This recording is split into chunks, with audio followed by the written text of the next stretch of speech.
We now welcome in Super Bowl champ CJ Gardner-Johnson. So happy to have you here. Thank you for joining us. You just said that you're still recovering. So how much sleep have you had since Sunday?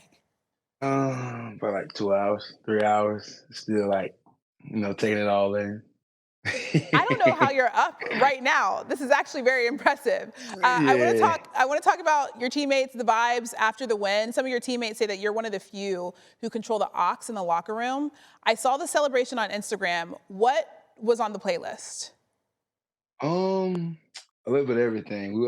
It's the diverse locker room, so we gotta keep everybody involved. Understand that can't hog up the aux core with one dynamic genre. So we kept it all. Everybody understood, had fun. Even the front office in there had fun. It was kind of turned up. Okay, what's Yeah. your go-to though? If you had to play a song like right now, what is your go-to? Right now, we playing the Big X the Plug, "Change Me." I think that's our team's theme song that we're playing right now throughout the locker room, and he performed it at the team's party. So, Big X the Plug, "Change Me." Those are the clips that I'm talking about that I saw on social media. It looked like it was a lot of fun. Okay, so Yeah. a lot of people obviously are Philly fans. Who was the most famous person that came and celebrated with you guys? Um, Deshaun Jackson and Gilly.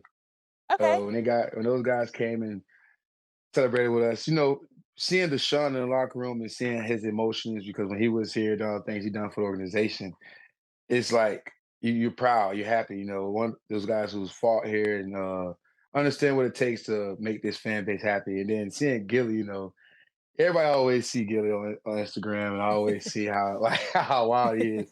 And he's always in our locker room, and our front office loves him. So for us to have him a chance to be a part of this, it's fun for the culture and let guys know that this locker room and this organization is open to the fans, and we're open heart to everybody. Yeah, it looks like you guys are having a really good time. So you're Yeah. originally drafted by New Orleans. What does it mean for everything to come full circle with the Super Bowl winning in the Super Bowl in the Superdome?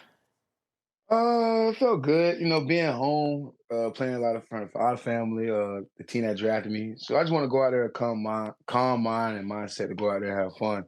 But that game was a lot of emotions from both sides.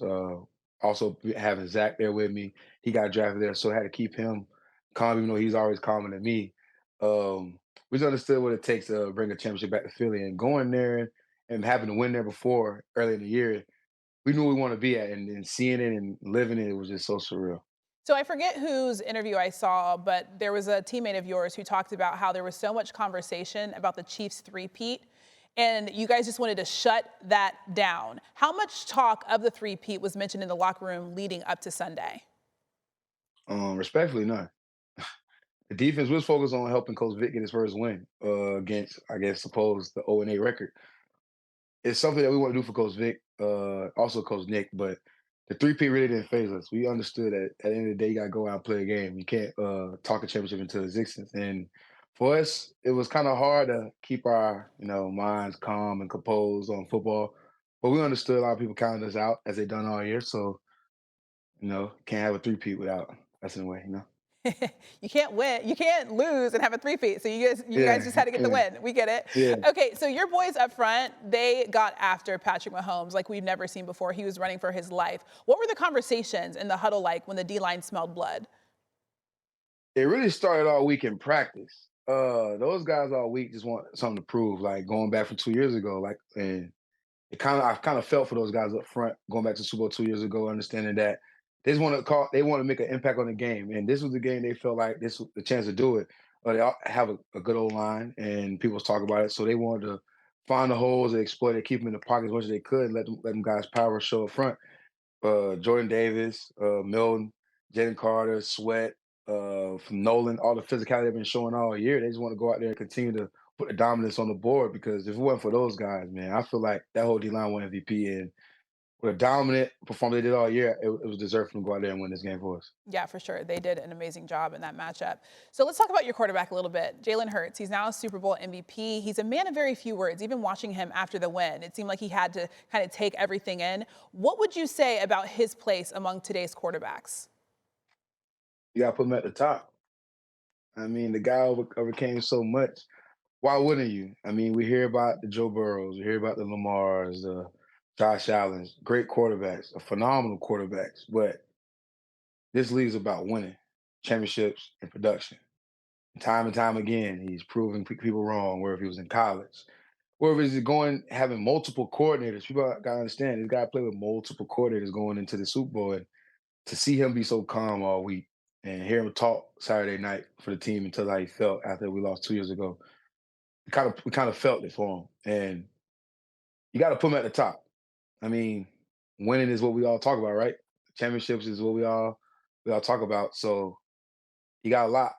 He has a lot to prove still, being young, but it's not much to prove when you can go out there and win at a young age and do it at a consistent basis. Yeah, for sure. All right, you guys added Saquon Barkley last year. He had arguably the best season by a running back literally ever. Was he the missing piece that you feel like got you guys over the hump and able to win this Super Bowl? To be honest with you, I can't speak for the offense, but I can tell you him being here was a huge piece, and it took a lot of stress off a lot of guys that felt like they had to make plays that they was chasing. And I'm not saying necessarily they was chasing plays, but guys felt like had to do a lot to satisfy others. And having him here took a lot of load off when we can run the ball 20 times a game and put the pressure on the defense, on opposing defenses. It's easier when the other guys can go out there, run their routes, and get open. It's a one-on-one matchup, and he creates a lot of one-on-one matchups for the quarterback, tight ends, receivers, and I think having him on the offense, really having him on a team, was just happy for him and his family, what he'd been through, and we all felt for him. And we wanted to push for the record, but we understood it was a bigger task, and we accomplished it. But for him to be a Super Bowl champion, I was kind of in tears, like a little bit to see him celebrate in the locker room. Yeah, after he didn't get that record, I was so happy he got the Super Bowl. It all worked out. Right, It all it made worked out. sense. Exactly. Yeah. Let's talk about your rookies. Cooper DeJean, some people like to call him DeJean Cooper, and Quinyon Mitchell. They balled out this year, especially in the postseason. When did you realize that those two were special? We drafted him. It's hard. It kind of took me by surprise, but I actually was all aboard when we got two DBs first, second round. When they came into camp, it showed immediately. The impact was felt. AJ and Kenyon had a great competitive battle all camp, which is what developed him to a dominant DB all year. I mean, him and AJ working all summer, and then Coop learning from the guys like me, Avante, and taking the major tips from Slay, like Hall of Fame Slay. I'm sorry, I apologize. Hall of Fame Slay, just teaching us how to play the game, being 12 years in, was just somebody we really respected. And bringing those guys in already understood ball, not being from the bigger schools, but understanding that you have a role in this team and you're not something that you just drafted. I think that's what gave them confidence. Yeah, they were huge for you guys. Okay, so you're known by the rapper name SOGCD. Is that correct? Sure. Okay, you said sure? Is that the wrong Yeah, sure. name? Okay, No, cool. you good. You So good. You he's a good. You rapper. good. You He's a good. rapper. You're in the off season. Are you Yeah. gonna make an anthem? Is anything gonna drop anytime soon? I just posted some on Instagram coming out next month, but I'll still talk with my marketing team. Ooh, Yeah, yeah. So it's all a strategy, got to serve the team first. But also the music is something I've been around, in New Orleans a lot. So I think I got some tune with Championship Pack. Got Meek okay. probably coming on it. So Jello Ball, he came out with a song not too long ago. Mhm. Did you listen to it? Yeah. We listened to it in the locker room after we won. Shout out Jello.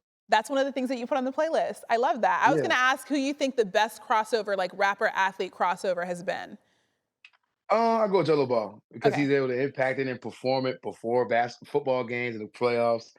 I think he opened the doors for a lot of guys who wants to do something off season and and open up about who they are and just understand that not just a football player or athlete, you got other hobbies. Yeah, it's a banger. I'm not gonna lie. All right, so there's already been Yes. some talk about this being the beginning of an Eagles dynasty. Has there been any repeat talk in the group chat at all? We're just ready to get the parade over, and then probably when we get back to camp, just focus on getting another championship, or pray to just take it on day by day. I think that's what got us here, and I think it's what Coach Nick got us here, preaching our head.